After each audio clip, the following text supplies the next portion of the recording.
Te quería preguntar a ti, como experto que eres en tantas cosas, pero sobre todo también tienes un conocimiento muy alto de filosofía y bueno, y de política, tú eres politólogo. Te quiero preguntar primero, ¿cómo definirías el feminismo actual dominante? Porque ya sabemos que hay muchas familias, ¿no?, dentro del feminismo. El dominante, ¿cómo lo definirías tú políticamente? A ver, es una respuesta que por el formato de tu vídeo exige ser esquemático, pero evidentemente esto daría para un seminario o varios, si fuese esto una universidad. Aunque seguramente a nivel académico tengamos más nivel que muchos seminarios de universidad a la hora de presentar esto. Y no es por petulancia, sino por la forma en que se enfocan las cosas y por el sesgo ideológico que ocurre en muchos departamentos de universidad en ciencias sociales, como tú sabes. Como bien dices, feminismo no es un término unívoco. Habría que tomarlo en un sentido análogo. O sea, en vez de hablar de, igual que hablamos no de izquierdas, sino de izquierdas, no de derechas, sino de derechas, aunque hay sus particularidades en cada una y en cada otra, y no de socialismo, sino de socialismos, e incluso dentro del modo de producción capitalista podemos encontrar diversos sistemas económicos capitalistas distintos. En lo que se refiere a corrientes de la izquierda indefinida, como es todas las corrientes del feminismo son izquierda indefinida, y ya sabes Totalmente que de acuerdo. lo que dice Totalmente de acuerdo. bueno, no es peyorativo en este sentido, es descriptivo. Las corrientes de izquierda indefinida, según Bueno en el mito de la izquierda, son todas esas corrientes que no se definen respecto del Estado, no tienen una posición política respecto del Estado, es decir, no tienen un proyecto general para todos a nivel universalista, ni racio universalista, ni tampoco se definen respecto a la unidad política por excelencia histórica que es el Estado, por lo menos desde las polis griegas, sino que se definen por cuestiones subculturales, sociológicas, antropológicas, filosóficas, etcétera.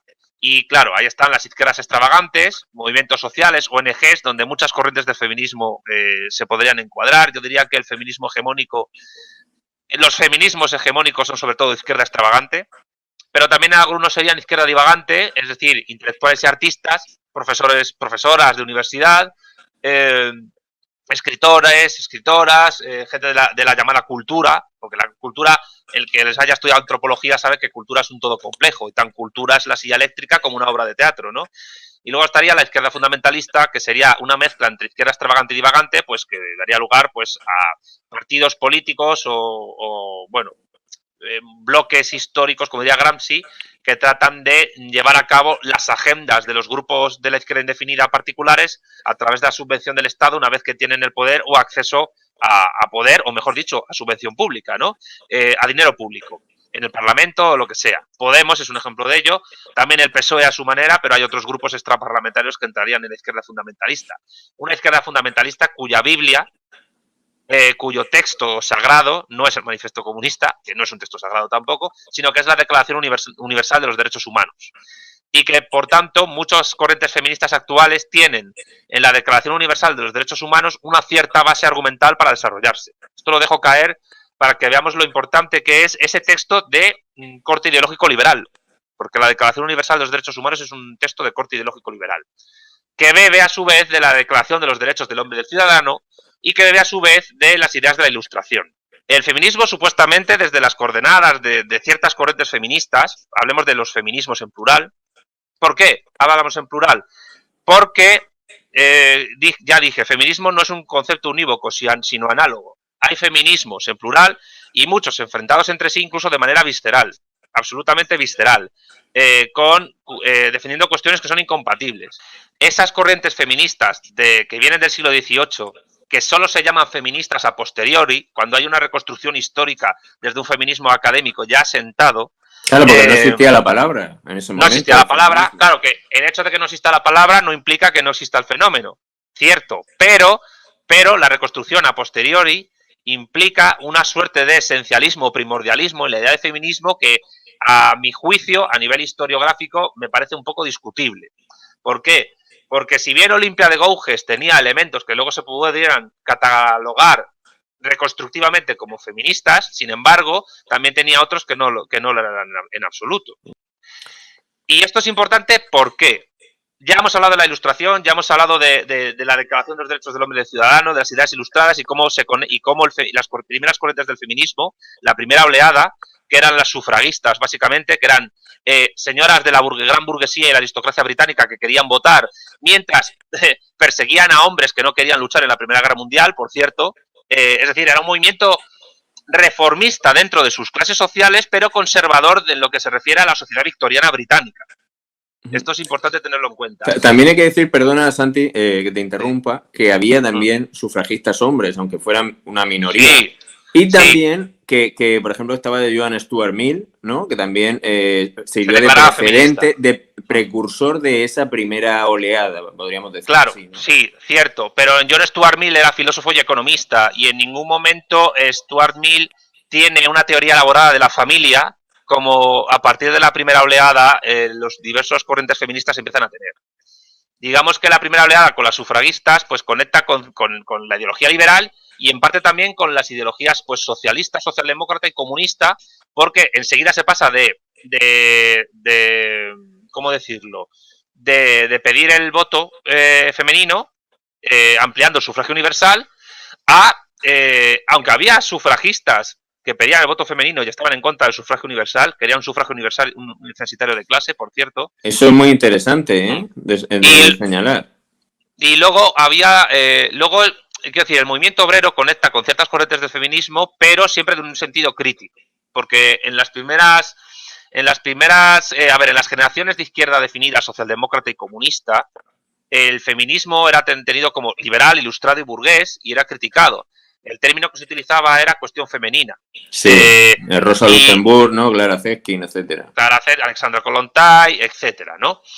Pero todo cambia con posterioridad con la segunda oleada, que es la clave para mí del asunto. Para la segunda oleada son fundamentales los estudios de la antropóloga Margaret Mead. El tema es que Simone de Beauvoir, existencialista, filósofa, y Margaret Mead, antropóloga, acusada de falsificar los datos que recogió en sus investigaciones, son dos personas fundamentales para entender la segunda oleada del feminismo, que yo diría que es la más importante a nivel histórico por su impacto en la actualidad, porque de la primera oleada pues se agradecen los servicios prestados, pero ya nada queda.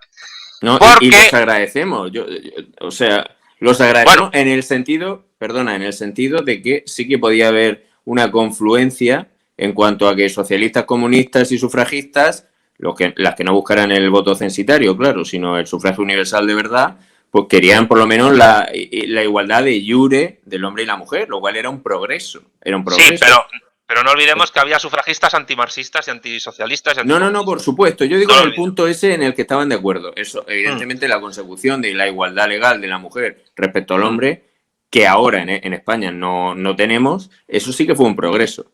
Entonces, ¿qué ocurre a partir de esa segunda oleada que yo estoy contigo, que es la determinante y la que tiene su génesis en todo lo que está pasando ahora?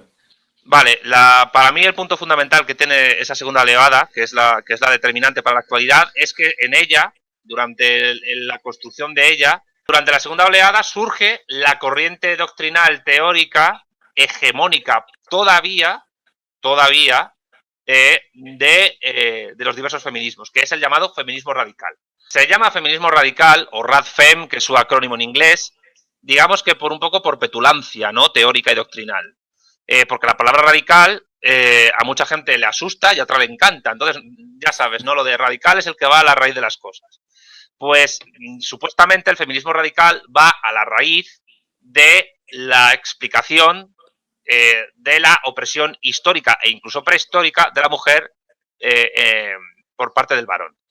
Y esa raíz es doble en el feminismo radical. Una es la idea de patriarcado, la existencia del patriarcado, que supuestamente explicaría esa opresión, y la distinción sexo-género. Esto es importante tenerlo en cuenta porque justo cuando las feministas radicales de los años 60 y 70 postulan esta idea, la antropobiología y la paleoantropología ya venía de antes, pero ya empieza a tener postulados que ponen en cuestión las propias ideas del feminismo radical.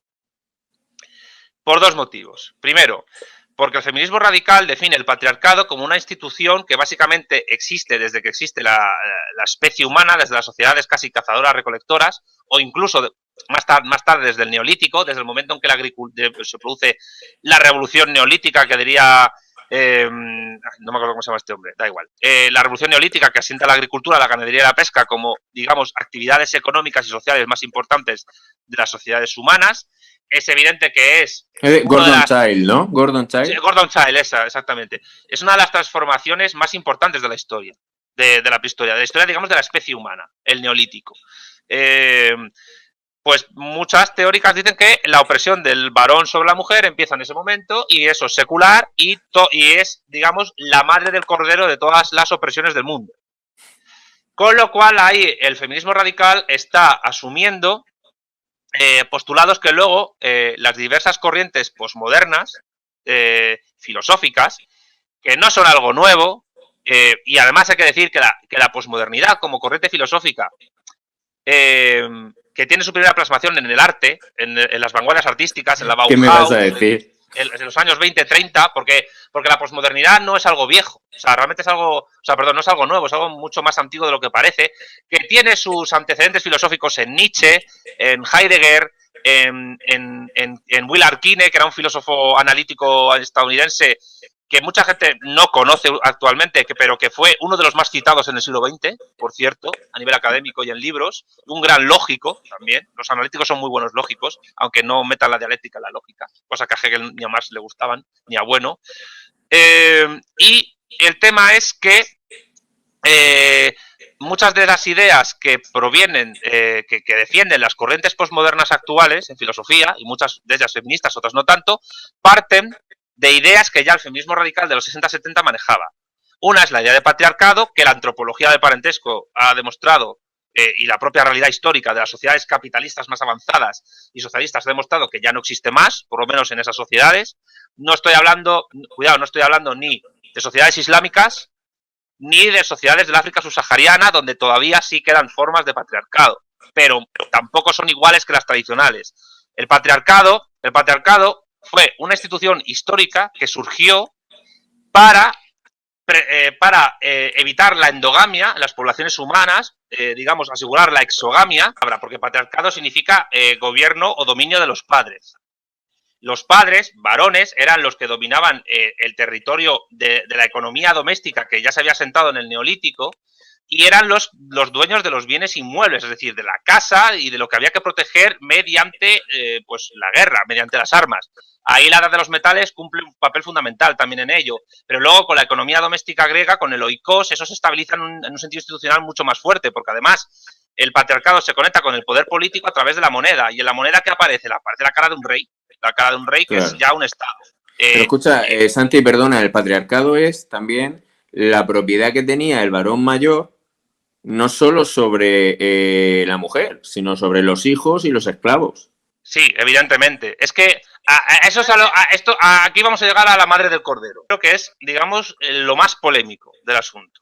Y que al feminismo radical esto no le va a gustar nada. Evidentemente, ese gobierno de los padres, que se asienta históricamente a través de la guerra y de la propiedad mediante el varón mayor, que suele ser el patriarca, de los bienes inmuebles, y que hace que la mujer que vaya a vivir a esa casa, que mediante un aseguramiento de la exogamia exitoso se elija la mujer adecuada para estar en esa casa y que sea ella la dueña de los bienes muebles, los movibles, los que se puedan mover, los ajuares, las joyas, etcétera, eso se convierte en una institución que tiene una evidente racionalidad antropológica clara, porque dura durante muchísimo tiempo, muchísimos siglos, porque permite, entre otras cosas, asegurar la recurrencia de sociedades que necesitaban de esa técnica para poder subsistir. ¿Qué quiero decir con eso? Que lo que critican las feministas radicales del patriarcado es una institución que no entendieron bien cómo funcionaba y que además, en un sentido antropológico histórico, fue lo que permitió que muchas sociedades funcionaran de manera exitosa y que fue, además, debido al propio desarrollo técnico-tecnológico que existía en esa época y hasta, digamos, el siglo XVIII o una cosa así, fue una institución racional que a las mujeres les sirvió de mucha ayuda para progresar. Entonces, en ese sentido, permíteme un momento, que yo creo que va a ser crítico en este vídeo. Sí, sí, que sí, va a sí. ser, podríamos decir, Santi, según tu criterio, que el patriarcado en su momento fue una institución progresista, fue un progreso de cara a Sí, la humanidad. totalmente.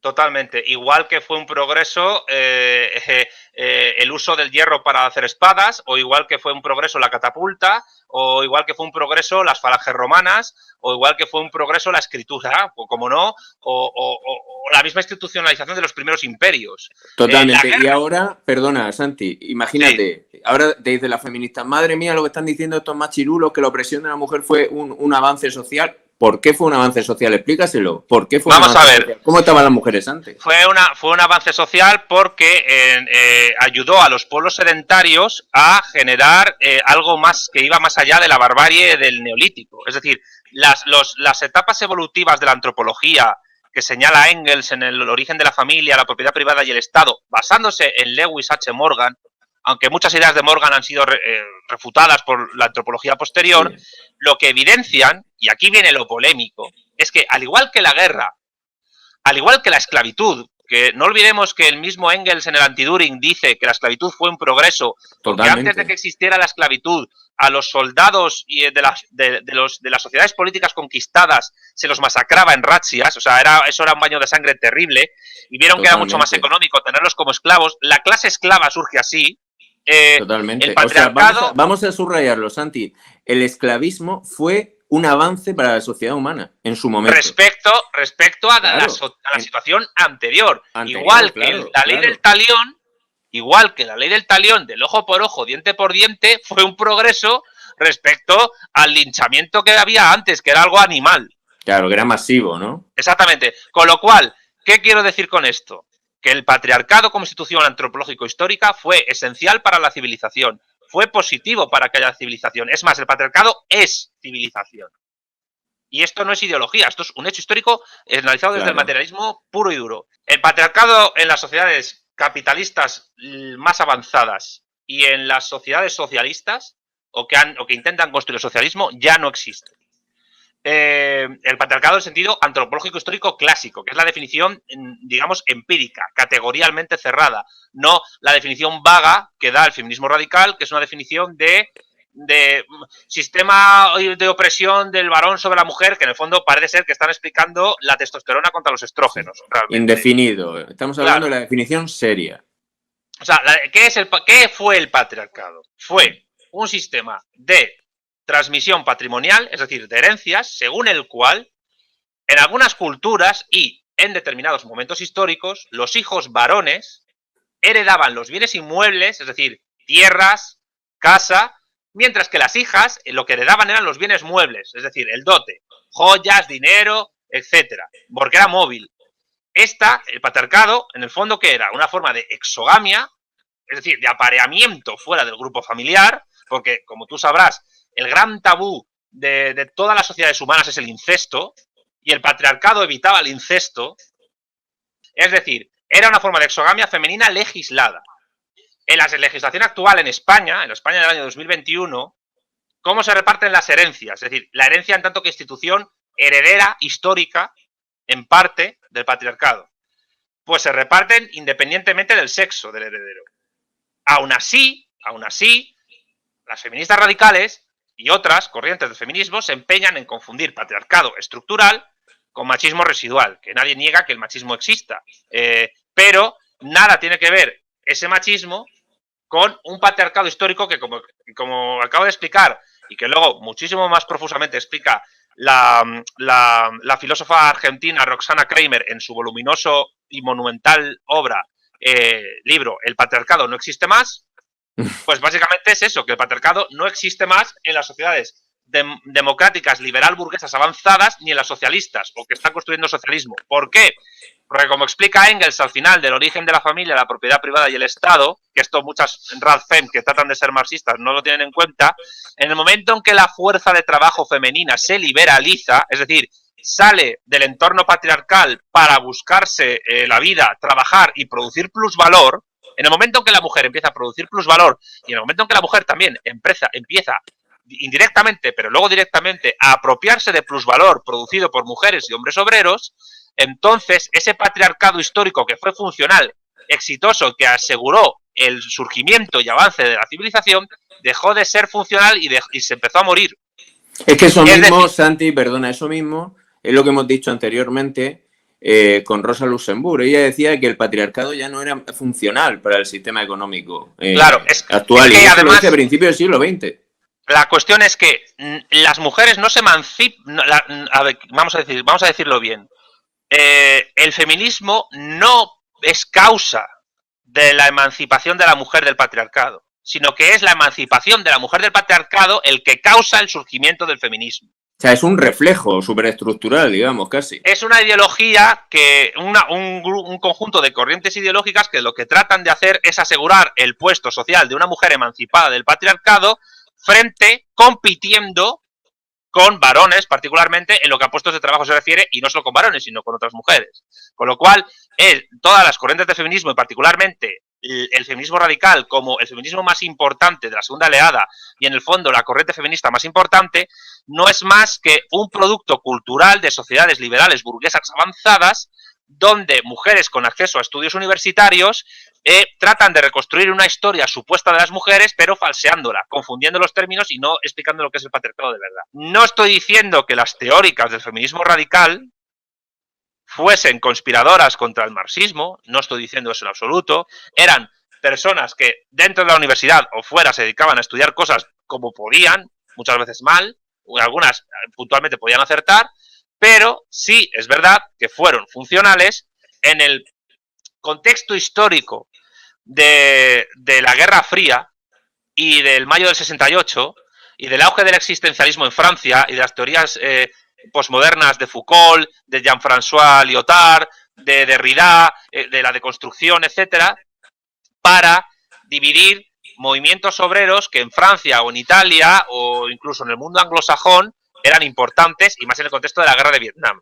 Es decir, no hay que culpar a esas mujeres de una suerte de conspiración contra el marxismo, para nada, pero sí es verdad que han sido funcionales para desgastar el desarrollo del marxismo y del movimiento obrero en el mundo occidental capitalista, lo que no implica que este movimiento no tuviese sus taras también y que haya que hacerle su crítica. Por supuesto, pero digamos que fueron propulsadas por el poder y sí, bueno, pues habrían algunas que serían más conscientes que otras, pero pues se dejaron llevar por esa ola, ¿no? Que era beneficiosa. Que coincide también con el auge del Congreso por la Libertad de la Cultura. Eso te iba a hablar, En el cual había feministas también.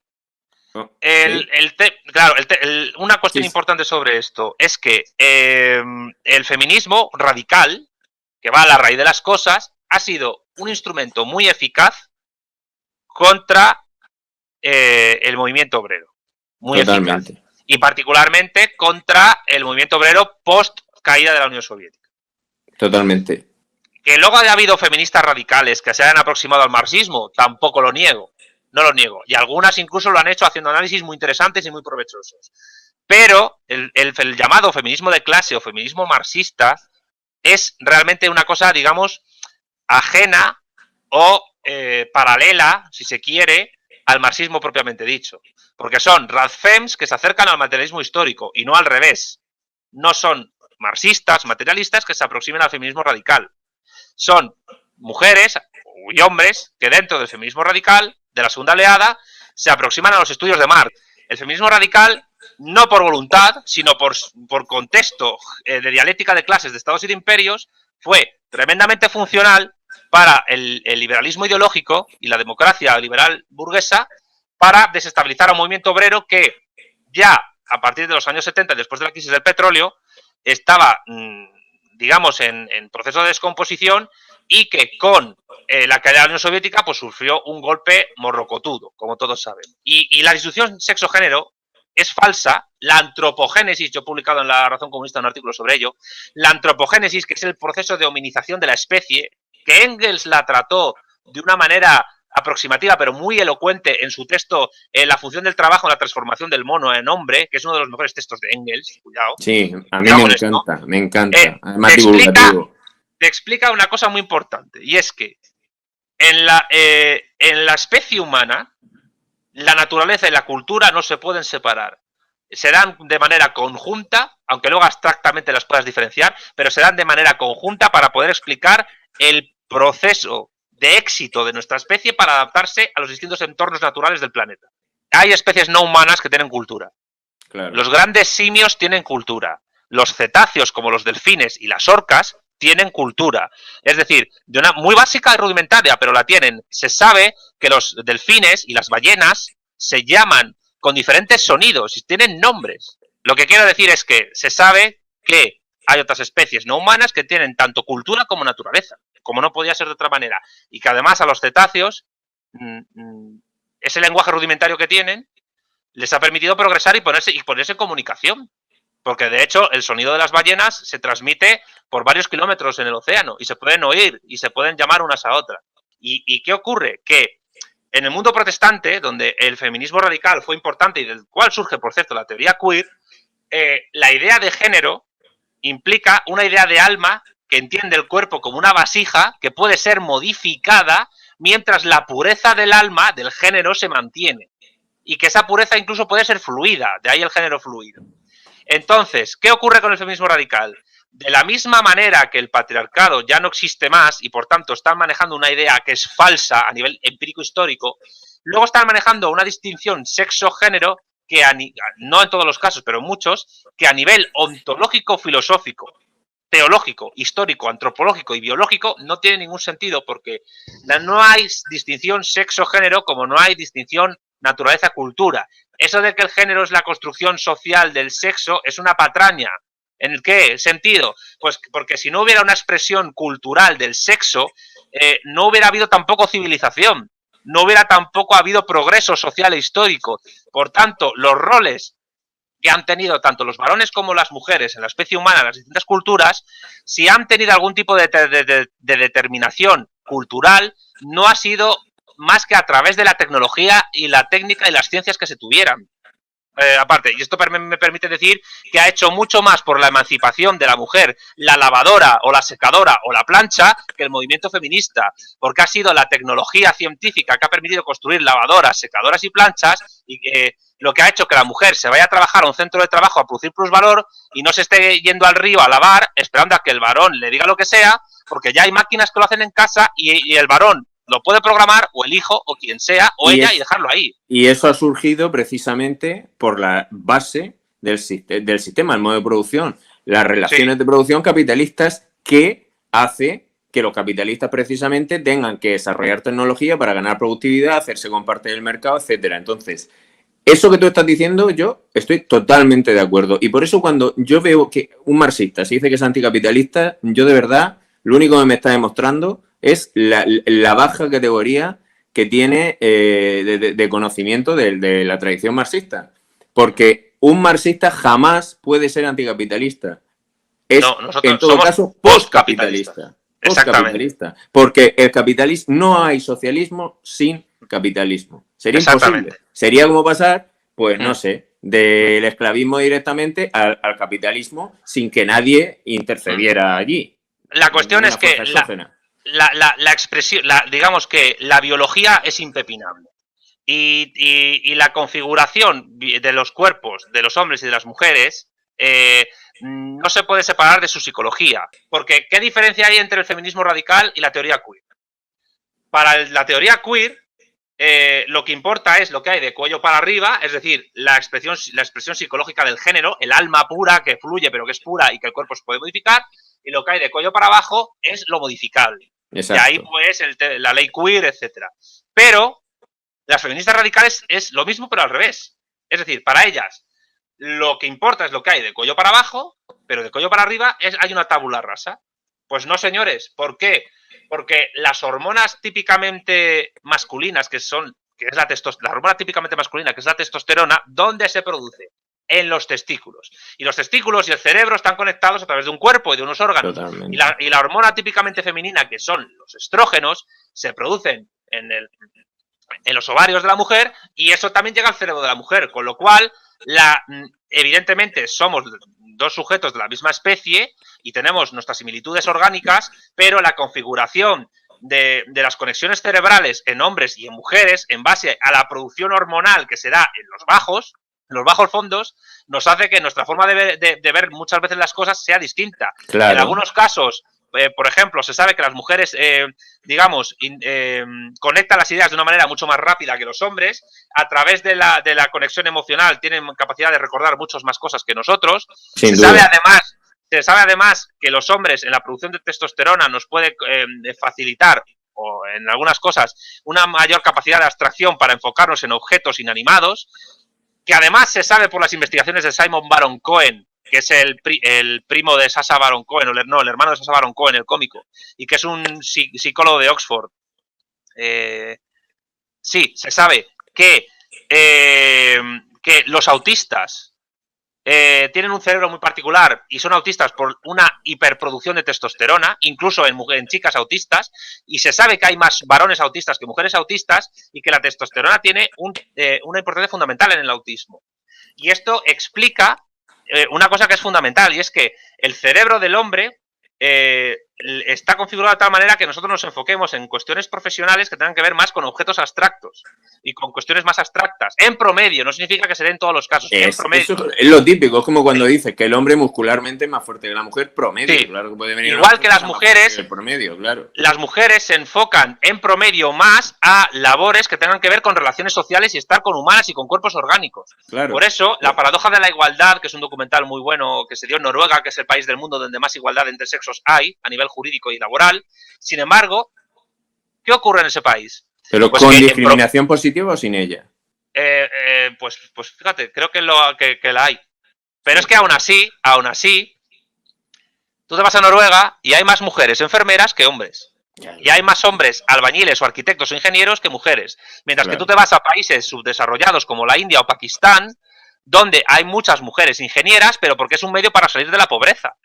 Pero en condiciones de igualdad jurídica y económica, incluso con discriminación positiva, la mujer va a tender en promedio más a elegir profesiones que tengan que ver con cuidados y con relación con sujetos orgánicos, sean humanos, niños o animales o cuidado de enfermos, y los hombres van más a tender a trabajar con cosas, con objetos.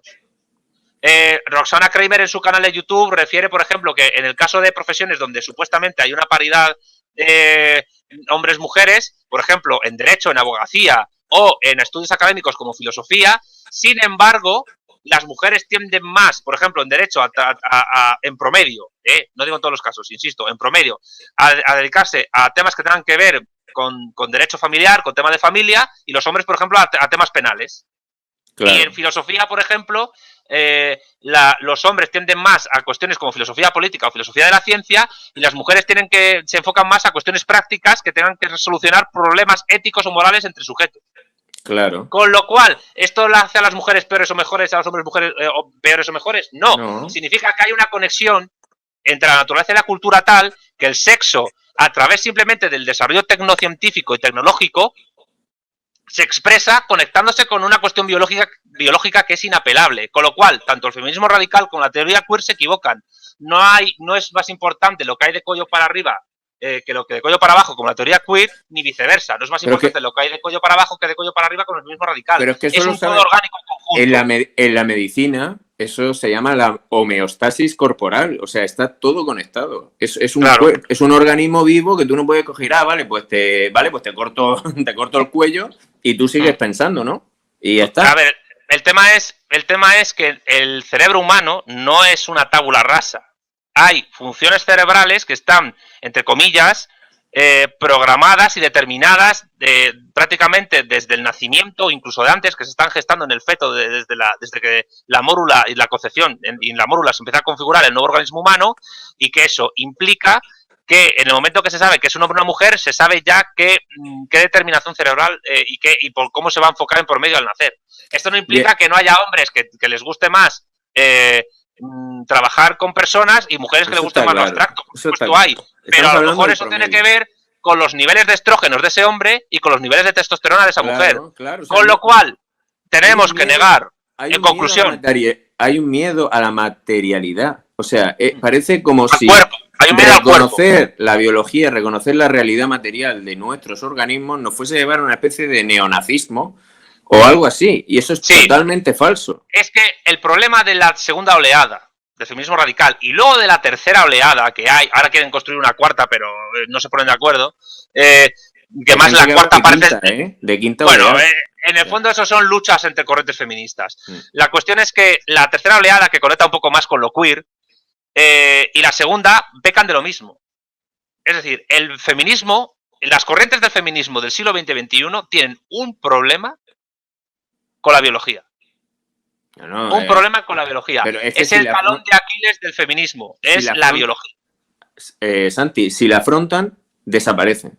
A ver, quiero decir, en el momento en que una feminista radical de la segunda ola o alguien de la tercera ola afirma que el patriarcado como institución histórica, que fue progresista en su momento y funcional y que fue civilización, como he dicho antes, ha dejado de existir en las sociedades capitalistas avanzadas y que están construyendo socialismo, sin negar que puedan quedar restos, que con la globalización cada vez un poco menos, en el mundo islámico, por cuestiones que no tienen nada que ver con el patriarcado, sino por cuestiones de la religión y de la Sharia, o en el África subsahariana. Que ahí sí que hay desigualdad legal. Sí, pero en el momento en que una feminista niega que exista el patriarcado, en el sentido que lo hemos definido, y niega la distribución sexo-género, y que por tanto el género es un mito oscuro y confuso que viene realmente de la secularización de la idea de alma, y la distinción alma-cuerpo del cristianismo y de la Iglesia Católica, y que viene también de la disyunción falsa, naturaleza-cultura, que la biología y la paleoantropología han desmentido en sus investigaciones, y que por tanto la expresión de la sexualidad humana en la cultura solo se modifica en base al desarrollo técnico y tecnológico y científico de esa sociedad. En el momento en que una feminista llega a negar esas dos cosas, necesariamente tiene que dejar de ser feminista. Tiene por lo menos feminista radical de la segunda y la tercera ola. Pero evidentemente ya tiene un problema con aquello que ha defendido siempre. A ver cómo lo resuelve. Y sobre todo, a ver cómo lo resuelve aquella feminista que el feminismo le dé de comer. Santi, ¿puede haber un feminismo marxista o un marxismo feminista? No. ¿Por qué? ¿Cuáles son las principales razones? Muy resumido. Las principales razones es que desde el materialismo histórico y más aplicado al siglo XXI no se puede defender la existencia del patriarcado tal y como lo hemos definido en esta charla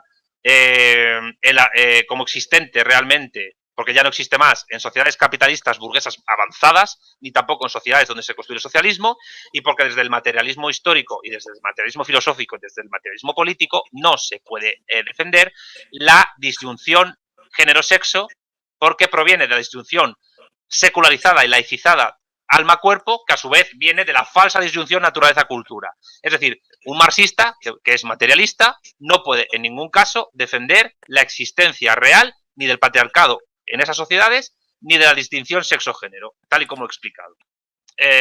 Voy a decir una cosa que no soy la primera persona en decirla, pero creo que debo decirla.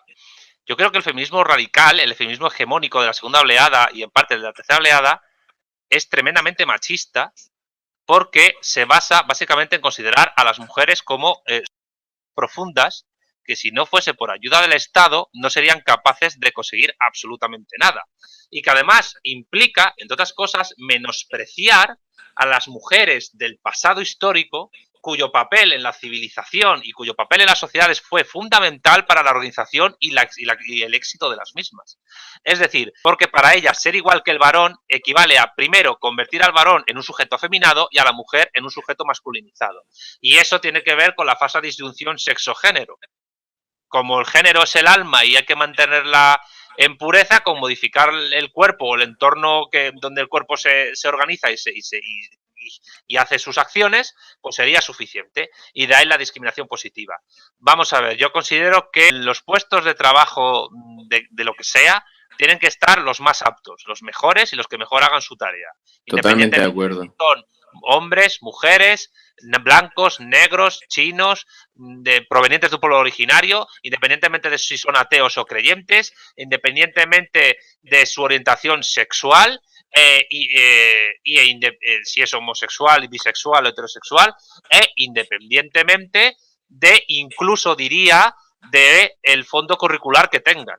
¿Por qué digo esto? Lo aprovecho para decirlo, porque si en un departamento de historia hay una persona que técnicamente es mejor historiador que otra, pero su formación es de filólogo, pues no pasa nada, que se encargue de ser historiador. Yo en un artículo sobre cuando la ascensión de Vox en Andalucía y tal, dije, frente a Vox, clase obrera, que se publicó en El Viejo Topo, donde tú también has publicado tu último libro, y lo que venía a decir es, tenemos que desmarcarnos del feminismo. Yo te diría, y eso sí, aprendiendo pues, de los elementos progresivos que pueda tener.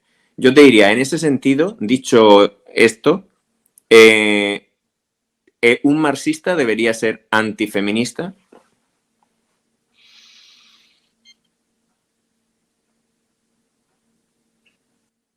Yo lo que te diría es que, tal y como he definido yo la cuestión en este vídeo, en este coloquio que hemos tenido, el materialismo histórico, que es la filosofía de Marx, es totalmente incompatible absolutamente incompatible con el feminismo radical, y yo diría que con prácticamente, bueno, te diría que con todas las corrientes y familias del feminismo, en tanto que parten de ideas falsas como la idea de patriarcado o la distinción sexo-género.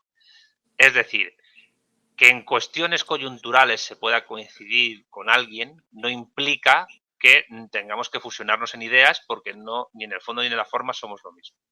Por lo tanto, yo considero que el materialismo histórico de Marx es incompatible con el feminismo radical. Sí, y que es incompatible con los postulados de las familias ideológicas del feminismo de la segunda ola, de la tercera ola, e incluso diría que de la primera ola, sin renegar del avance que supuso en efectos del siglo XX, pues el sufragio universal femenino. Por Que tanto, también fue mérito de socialistas y comunistas. bueno, porque el Día Internacional de la Mujer Trabajadora, el 8 de marzo, fue en la Revolución de Febrero de Rusia. O sea, de hecho no tiene nada que ver con el feminismo, fue una cosa del movimiento obrero. Bueno, y quien lo Pero que luego propuso fue Clara Zetkin, sí, además claro, o antes. sea, decir, el Sí, 8 de marzo no fue un invento del feminismo, fue un para invento, nada. fue una creación del movimiento obrero ruso, en plena Primera Guerra Mundial. Si quieres, yo voy a ser más heavy. Yo creo que el mayor servicio a la humanidad que una feminista puede prestar es dejar de ser feminista.